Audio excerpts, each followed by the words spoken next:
Okay, so you see here the primitiveness in living in a village of Africa. You can see how they live in these sort of places, particularly like Kenya, and you can see how the people look. This is how the people in America would look, the African Americans, the FBA, whatever they want to be called. This is how they will look had they not mixed in with Europeans and other foreign immigrant groups who are unnamed at this time. This is how migrational patterns work. Now, they're cuffed all the way out there in the eastern part of Africa. So you take a place like Kenya and you migrate to a place like South Africa. Then you migrate up to a place like Mali. Then you migrate up to a place like Nigeria. Then you migrate up to a place like Morocco. Then you migrate up to a place like the United Kingdom. Then you find yourself migrating to a place like Canada. Then you migrate all the way down to a place like Texas. Okay? Then you have the people who are in Mexico who are of African descent. Then you have the people who are in places like Peru, Argentina, Brazil, Honduras. These are the places where you have other people of African descent. Now, when you look at the fact that Ibrahim Traore, he is saying he want all geopolitical movements to honor the fact that we need a one globe currency. We need no importation of products which will cause a tariff or a tax. We need to construct, manufacture, and pretty much just do our own thing. You look at these people here, right here. They're not asking for aid. They're not asking for income. They have their bribery. They have their chattel. They have everything they need. If you need food, you can get it from a cow's titty. You can get milk from a cow's titty. You need play. The kids have open space to go and play. They can venture off and come back to the village. Um, you need clothes or anything like that. Okay, well, you can slaughter an animal. You know, you can take the fabrics that the country gives away to its citizens, and you can create your own clothing. You can go off into the forest and get any type of product that is yielding and create your own clothing. This is where I don't see the freedom of, I don't see the freedom. This is where I don't see the freedom that is possibly coming, because it's not coming, or there. I don't see the freedom that's there for people in America where they can do these things. The overall necessary component that you globally see about people who live in these type of settings is that there's no white man around telling everyone what to do. They've probably never seen white people before. There's no televisions in their district, because a village is a district, right? It's a villa. There's no televisions there. There's no cable. There's no satellites. Okay, this is a pre upload, which means the lady right here, Kimberly, right here, this young lady right here, she pre recorded this video and she uploaded it at a nearby place where she had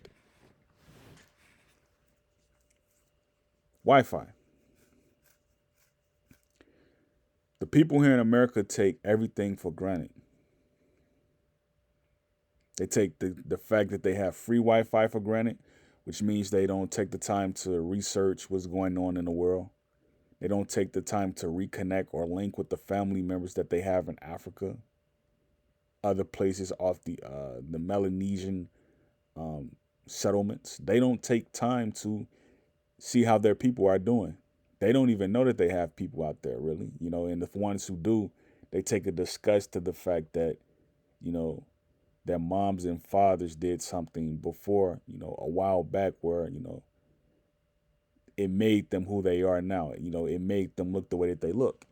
A lot of people hold grudges to the fact that, they may had a black mother or a black father, and he created them to the fact that he needed a white woman to do so. These are the people who are so-called in America called black, right? They don't see any privilege or knowing in the fact of, yeah, maybe I am of Kenyan heritage. Maybe I am of Mali heritage. Maybe I am of Benin heritage. They don't take comfort in that fact. They just say, I don't want to live like Africans. I don't want to live primitive. I don't want to be wiping mosquitoes off my ankles. These are the jokes that they come up with. And I can kind of see how, we ran into the fact that people were making jokes in the 90s about people calling them African booty scratchers, which really came from the 80s, right? In the 70s. When like the overall majority of the community was kind of like Octorui and not necessarily maroon or Negro, um, a Hispanic heritage, or maybe Australoid heritage. The people who we see in the community, they descend from whites. They don't look like these people here. They don't look like Kevin Hart. The people who we see in the community today, they descend from the white people that you see every day on television, the Elon Musk, the Donald Trumps. But they have the privilege of calling themselves black. This is why the politics system is so messed up in America. And this is why you have so many underserved communities everywhere. Because black people have the majority opinion to having all of the charters that you see here in America, which means they can necessarily help a group of people if they wanted to, in the sense that they can fund an organization, or they could fund, any switch, right?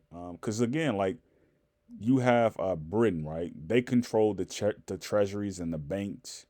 I don't think there's a treasury that produces the GDP in the so-called sense of, printing money, right? Or minting money. I don't think that's in a place like this in Africa. You know what I mean? Because if it was, um, then they'll have the KFCs. They'll have the McDonald's. They'll have the Burger King. You know what I mean? These people don't know anything about living a commercial life where everything is transmitted and transacted through a debit card or a credit entry. They have to get up every day, sweep with the straws that they have that comes from the wilderness. The wilderness. The lady right here, I think this is Kimberly's mother. She has to start a fire. She's taking care of an entire village. Like after a while, this gets to be very grueling. This gets to be very hard to do. You start to lose touch with yourself. This creates mental issues. You know what I mean? Like the fact that you have to constantly do this over and over and over and raise children.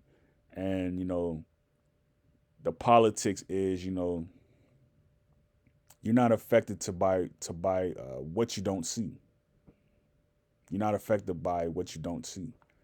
And that's the politics here in America. Everybody's just comfortable, accepting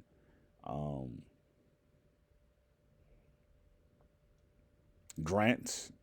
Um, because when you receive a paycheck, it's a grant.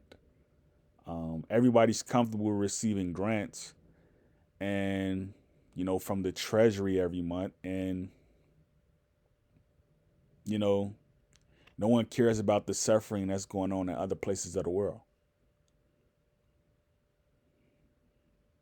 You know,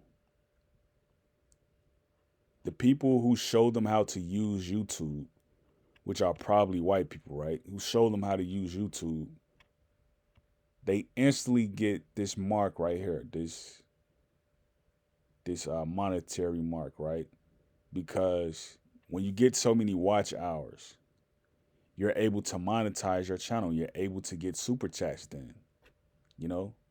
And it's people coming to that village and they're showing them how to do these things, right? They're showing them how to do it. They're, allowing them to, have access to Wi-Fi, have access to the other side of the world. And, this right here, what we're seeing, you give it a couple more years. These people probably not going to be living like this. They're going to use every resource in their hand and their reach to better their condition. You give them 20 years, they'll probably be miles ahead of African Americans. While right now they already are because they have freedom. They have freedom of peace, freedom of religion, freedom of exchange. They have it right here. And again, blacks don't have this in America. If you try to start a farm in, a part of the city where there's regulation or highly sorts of regulation or ordinances, you know, you're you're gonna be done for if you try to bring a cow to a street in a place like Philadelphia. I saw this in Chicago. A guy, he tried to bring a horse to Inglewood, and the cops were like, "You got to get this out of here." You know, the cops never think about, okay, there is grass on the ground. You know, the people do have to grow food out the ground because it is grass right there. You know what I mean? All the grass is not covered up by concrete, but the city doesn't communicate this effectively. Like, there's no way I can contact a mayor in the city through an email if it isn't a town charter. Because if it's a town charter, you can contact everybody. But if it's a city charter, you're not going to be able to email the mayor. You know, they're going to leave that off the clerical sites. Uh, the town hall sites, they're going to leave it off. So these people, they're continually advancing each day. They're advancing.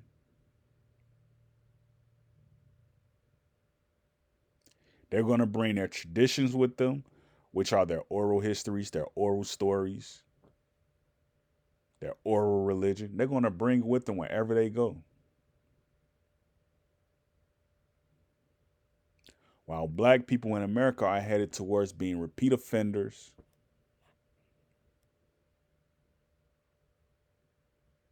anti-revolutionaries, amazing integrationists. This is what we're looking at here in America. These people come to America and don't even integrate. These people right here, they come to America and don't even integrate. This is how strong their party alignment is with their politics. I heard a Sudanese woman say, "I need to keep my bloodline strong," which means she wasn't trying to mix with anyone. You know what I mean? Like, she's here in America. She's like, "No, I'm not. I'm not mixing with anyone." You know what I mean?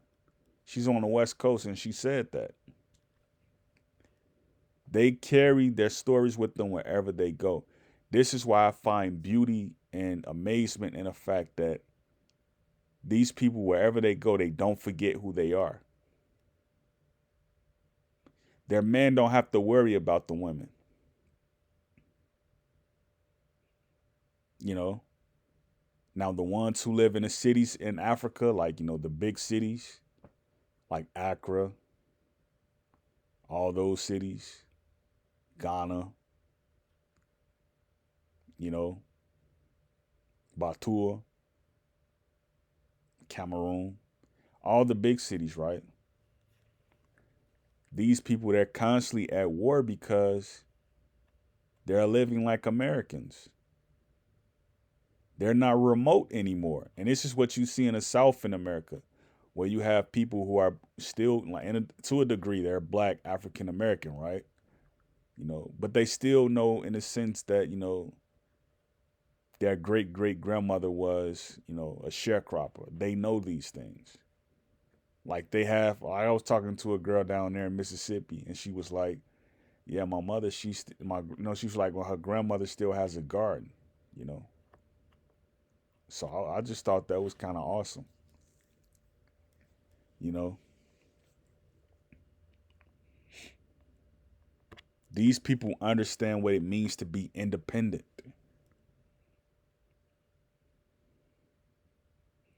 African Americans don't understand that yet.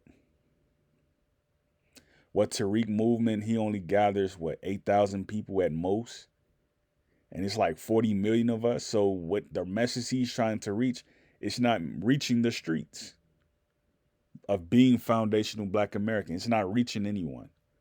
It's just reaching the people who are online, which means everybody don't have access to Wi-Fi. Everybody don't have access to the internet. How is it that these people don't have access to the internet, but yet they still remain to keep their culture thriving and alive?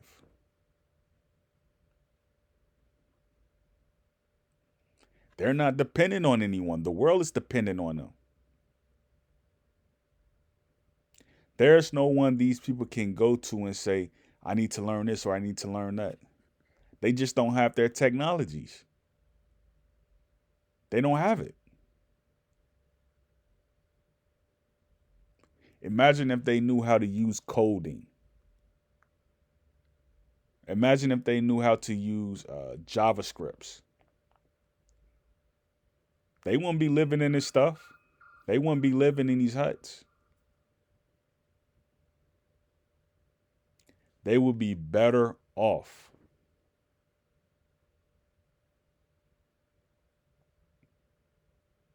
So I want people to understand this. Like, when you're getting ready to go to the store, because like me, right? I collect name brand shoes, but I don't necessarily wear them in public.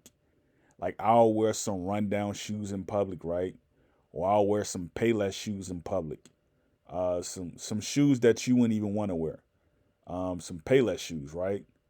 Some Shaq Dunks. You know what I'm saying? Some of the Payless shoes that light up. I'll wear something like that in public, right? You know, these people, they're not thinking about any of that stuff. They understand the importance of being self-important. So, like, before you go to the store and like you buy your children these name brand shoes or buy them that, you know, ask them what the people who are selling them shoes to you or the people who are sponsoring them shoes, because the shoes were made in their offering or made in their image. Ask them what they're doing for you. You know, this goes for Jordan. This goes for Kevin Durant. This goes for LeBron James.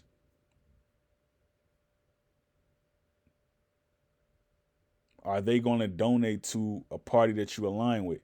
And you also got to think about the fact that, what is your party?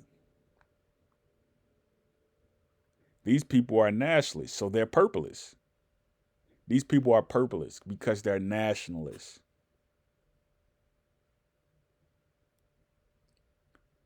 They're not for anyone but the help of everyone, but in the sense that they're helping their own selves. Their nationalism comes first. Their community comes first. Their village comes first. You Tutsi? Well, the Tutsis come first. You Igbo? Well, the Igbo come first. You Burundi? Well, the Burundi come first.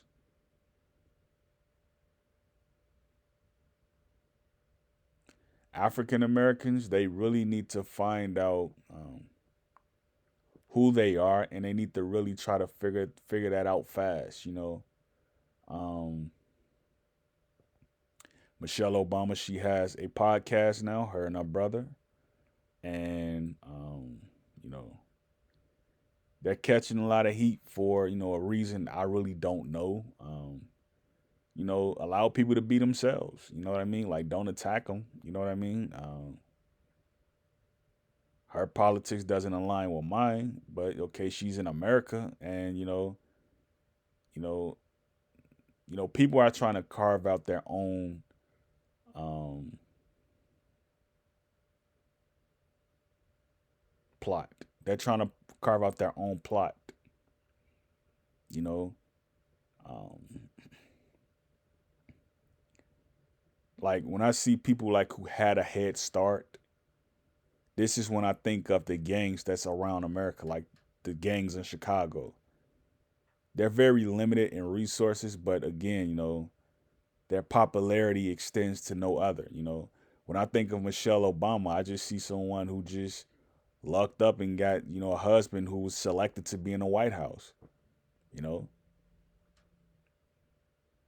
what are her children going to really do? You know what I mean? Like, how are her children, do her children understand, like, are her children going to be Americans? You know what I mean? Like, are they going to be able to walk down the street? You know what I mean? Like, who are these people going to be for the rest of their lives? Like, what is going to be the lineage of Obama in America come 2088? You know what I mean? Like, what is going to be the image of Obama? Like, will his image look differently? Will his picture still be in the White House? You see what I mean? People really got to figure out who they are in America. And I think the people in Africa, they already found out who they are. Great peace, Yako.